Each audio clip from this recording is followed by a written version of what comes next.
I want to set the record straight before I say anything else. I don't know why I've dreamt the things I have. What you're about to hear isn't a complete story. It has a middle, but no beginning or end. It's not finished, and it's not complete. It's just what I know so far.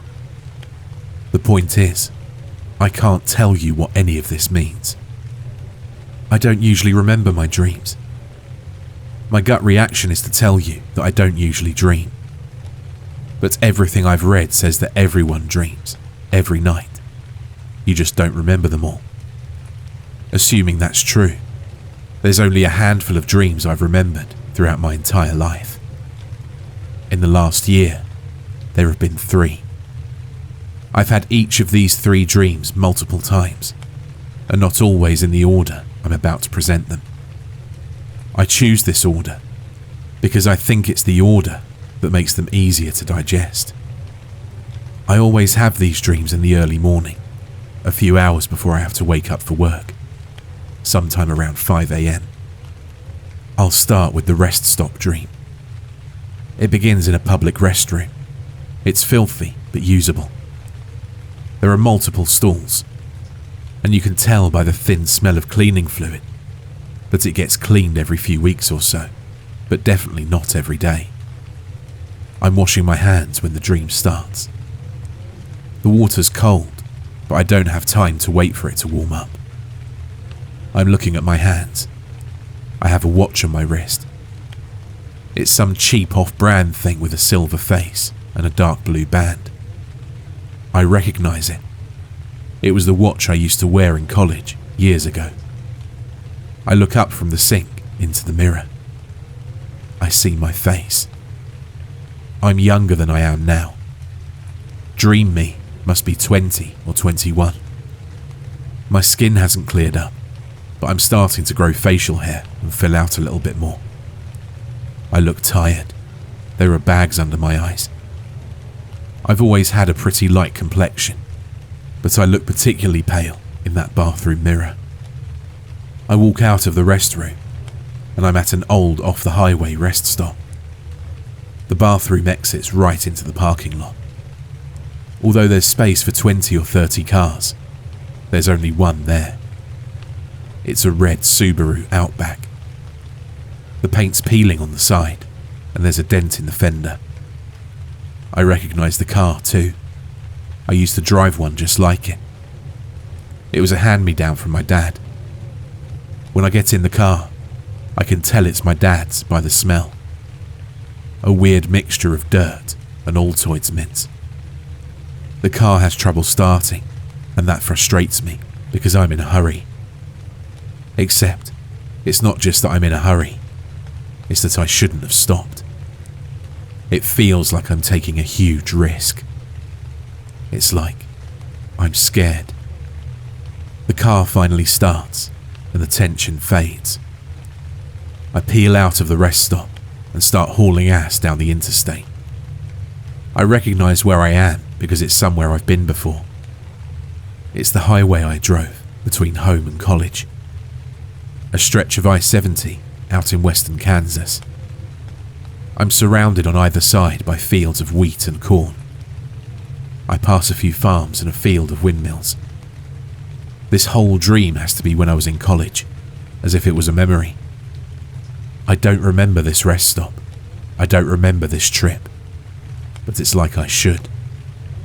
It's like the memory didn't happen, but it could have. Here's the other thing. I've never driven on I-70 when there wasn't at least one other car on the road. Between the truckers and highway patrolmen, you usually can't go a mile without seeing someone else. But in this dream, the road's empty. There isn't a car for miles.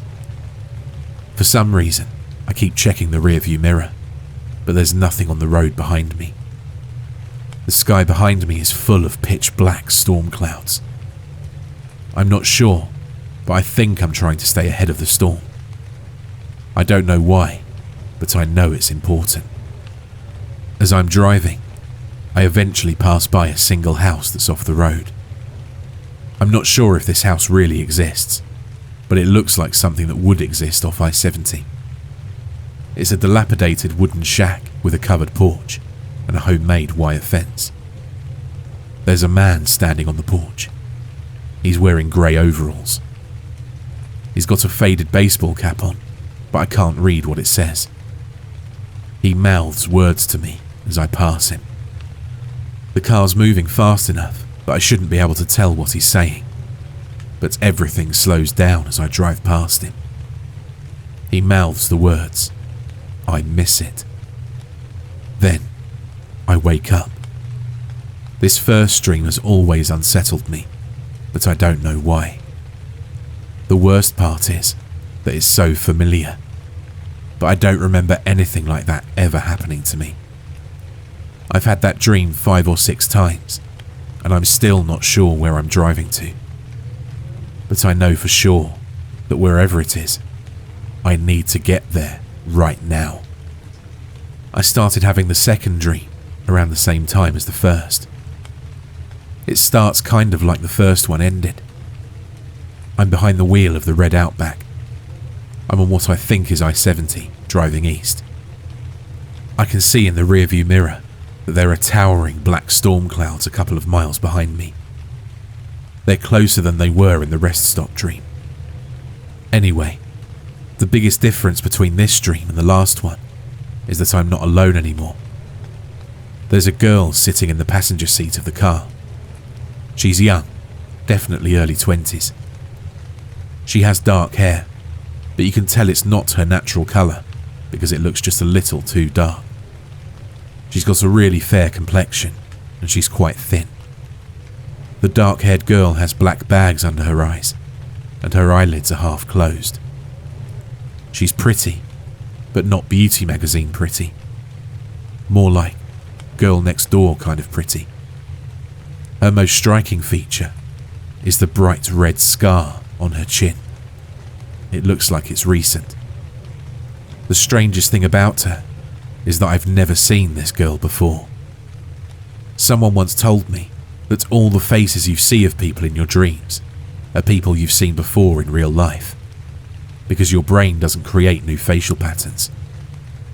I don't know if that's true or not, but I know that I haven't seen this particular face before. For a while, we just drive on in silence. She's mad at me, but I can't remember why. Eventually, she speaks. She's quiet. "How are we on gas?" I look at the gauge, and it's almost empty. This makes my heart sink. "We need to stop and fill up." "Already?" "Yeah, I'm sorry." I don't know why I say that, but it feels like it's my fault. There's an exit off the highway up ahead. I flip the turn signal on and get off the highway. The dark-haired girl looks at me funny. "Why bother with the signal?" "What do you mean?" "There's no one around to see it. Why bother?" I don't say anything. I pulled the Subaru into the parking lot of a fancy Shell station. All the pumps are empty, and the building itself is dark and silent. I look through the windows to see if the pumps are still on. The screen on the pump reads, "Please insert your credit card." I open my door to get out of the car. The girl with the scar on her chin grabs my arm. "Be careful. Don't let him get close." I agree with her and start filling my car with gas. This entire time, I'm shaking a little. I keep feeling the need to look over my shoulder. Minute after agonizing minute ticks by. Eventually, the pump stops with an audible clunk. I turn around to walk back to my door, and I see a man standing at the pump next to us. It's the man from the first dream. The one I could see mouth words from the car. His overalls are stained with what looks like oil or dirt. I can see now that his skin is near white. His eyes are bright red. I move towards the driver's side car door.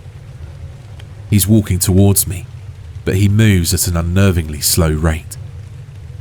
I pull the handle of my door, but it doesn't budge. I must have locked it by reflex when I got out. I take my keys out of my pocket. My whole body is shaking now. When I try to turn the key to unlock the door, I drop the keys. The man in the baseball cap is only a few feet away from me. I look at his face.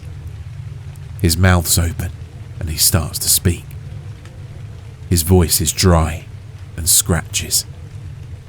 I miss it. I miss it so much. The dark-haired girl pushes open the driver's side door. I grab my keys off the ground and slam the door shut, just as the man reaches out towards me. The car starts on the first try, and I floor it out of the gas station, back towards the highway. When I look in the rearview mirror, I don't see the man at the gas station. 1 second he was there. The next, he's gone. I'm still shaking as I pull the car back onto I-70. The girl puts her hand on mine. Her eyes are wide. Tears are welling in her eyes. He didn't touch you, did he? No, you saved me. Thank God. Above us, the sky is growing dark. The clouds are closer than ever. And that's where the second dream ends. Just like the first, it feels very real, but it definitely never happened to me. This dream seems to come after the first dream, but I can't say for sure. The biggest mystery about it is the dark-haired girl. I don't know anything about her, but in the dream, she's so familiar. I almost don't want to talk about the third dream. I've said this much, so I suppose I should. But the third dream is different than the rest. The third dream is the worst. There's no red Subaru in the third dream. There's also no I-70. But I know it's part of the same set of dreams because I'm wearing my watch from the first dream, and because the dark-haired girl is there. We're in a cement room, piled high with boxes. We've been carrying the boxes in, and we're tired. The boxes are overflowing with food and various survival supplies. I can tell we're planning on staying in this room for a while. There's a clean mattress on the floor, and a few pillows still in their plastic wrapping. The dark-haired girl is yelling, "I can't believe you lost it." Her face is wet from tears. I'm yelling too. "I'm sorry. I'm so sorry. I'll go to the car and see if it's there." "You can't do that. You won't come back. You need your medicine." I'm not sure what medicine I'm referring to, but I know it was my responsibility to bring it. I feel guilty. The dark-haired girl is pacing back and forth. The room we're in is tiny, and there's only one door. I'm not even sure I would call it a door, more like an airlock. It's made of metal and must be 3 times my size. Suddenly, the girl stops pacing. "Can you check the pharmacy for it?" I tell her it isn't safe, but she just keeps crying. I'm scared to open the door, but I know somehow, if I don't, something bad might happen. Whatever this girl needs the medicine for, it's worse than whatever's outside. I turn a huge wheel, and the airlock opens. I step outside of the cement room into an unnaturally bright, fluorescent light. All of a sudden, I'm in a grocery store. It's one of those huge chain grocery stores that has a department store section and a pharmacy, like a Super Target or a Sam's Club. I can't tell what grocery store it is because they all look essentially the same. White tile floors and bright fluorescent lights. I start walking through the store. I'm moving quickly. There are other people in the store, but something's wrong with them. I pass by 2 women who are standing next to a rack of refrigerated hamburger and steak. The floor's littered with unwrapped packages and smeared in blood from the meat. They themselves are wearing long floral dresses, which are covered in smeared, raw meat and blood. They're stuffing their faces full of the meat. One of the women is crying hysterically, but she just keeps shoving the food in her mouth. The other woman is silent. She stares at me. They both have red eyes and light skin, like the man from the gas station. I move quickly past them, farther into the store. My heart's beating quickly. It makes a soft, solid noise. I'm afraid all at once that someone will hear it. I turn past an aisle full of cereal into the produce section. There's a man standing there, not moving. It's not the man from the gas station, but a different man. He's morbidly obese. He has one of those plastic bags you put produce in, dangling from one of his hands. It's full of yellow apples. My heart continues to beat in my chest. The obese man turns to look at me. He holds up the bag and screams at me. "Why me? Why me? Why me?" I don't know what to tell him, but he won't stop yelling. His face is bright red, and I can see bulging veins standing out on his neck. I run past him. I can see the pharmacy just past the last stand of fruit. The obese man is still yelling, but I don't turn around. The pharmacy shelves are almost empty when I get there. Frantically, I scan through all of them.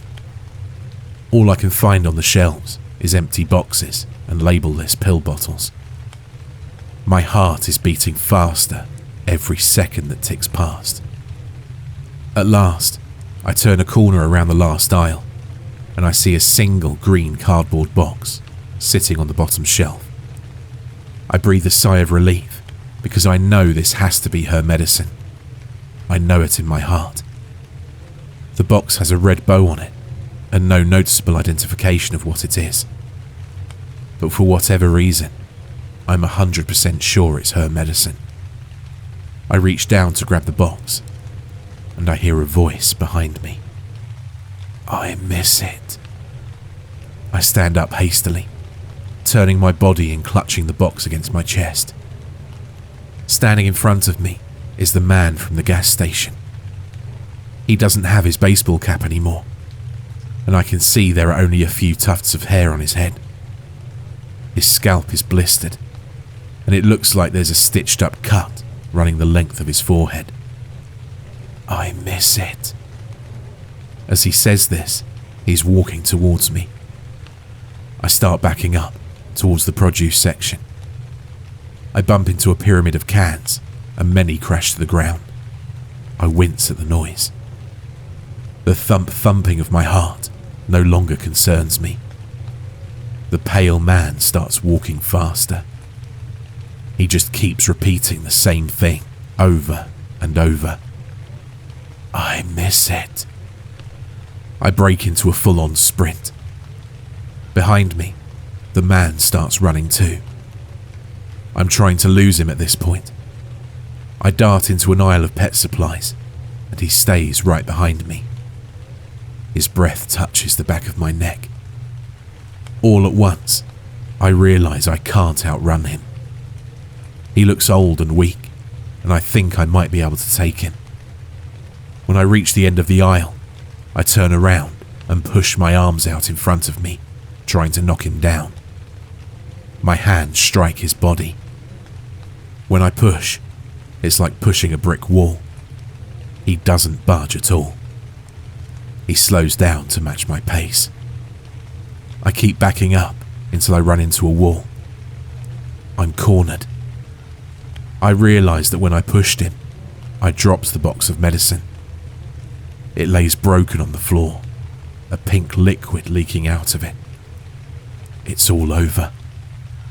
But it doesn't matter now, because he's only a few feet from me. I do the only thing I think to do. I swing my fist at his head, trying to knock him down. It's the only option I have left. It doesn't work. He doesn't even flinch.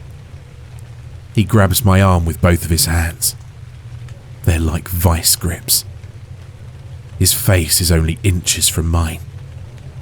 He looks me dead in the eyes and speaks. I miss the way they taste. His mouth starts to open. His jaw creaks and then snaps. It dislocates. His lips part. There's a sound of bones snapping, rearranging. The open hole on his face extends and gets wider and wider until it's more than a foot wide. There are rows of small, sharp teeth lining every corner of his mouth. His head has become gaping, inhuman. A giant dripping mouth replaces where his face had once been. The mouth surrounds my face. As his teeth close around me, I scream. That's when I wake up. I'm usually so scared that I flail my arms around in front of me to try and push him off of me. Of course, no one's there. My room's empty. I can never go back to sleep afterwards though. I just lie in bed and wait until I have to get up for work. I've had that last dream the most, probably 7 or 8 times. Despite how much it upsets me, I hadn't ever planned to talk about it. I don't dream very often, and I don't put much stock in my dreams. This isn't the kind of thing I would normally tell someone. But the other day, something happened that changed my mind. I was riding the bus to work. I work at Gilliman University, a small liberal arts college in urban Gilliman County. I live pretty far away from the university, out in the sticks. Anyway, I was riding the bus early in the morning, around 7 a.m, and I was starting to doze off a little. The bus came to a stop, and a woman got on and sat across from me. She was pretty, but not beauty magazine pretty. She had a faded scar on her chin and dirty blonde hair. She looked to be in her mid-30s, my age. I didn't know who she was, but she was familiar. She looked like the girl in the dream, but older. At first, I figured that meant it wasn't her. But then I remembered.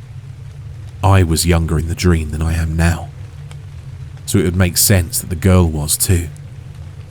Her hair was the wrong colour, but then again, the girl in the dream's hair looked like it was dyed. I sat straight up and stared at her. She was reading a little hardcover book. All of a sudden, her eyes moved up to meet mine. They were bloodshot, like she hadn't been sleeping well. I've seen you before. She nodded. In my dreams. I know. I've been having the same dreams too. Her voice was soft. We continued staring at one another as the bus came to a sudden halt. It was her stop. She stood to leave and started down the aisle towards the exit. She turned to look at me and spoke one final time. Her hands were tracing the scar on her chin. I tried to tell her to wait, to explain it all to me, but she was gone almost as soon as she was done speaking. What she said, well, it's the reason I decided to talk about my dreams after all. He's coming. And when he gets here, please, don't let him touch you.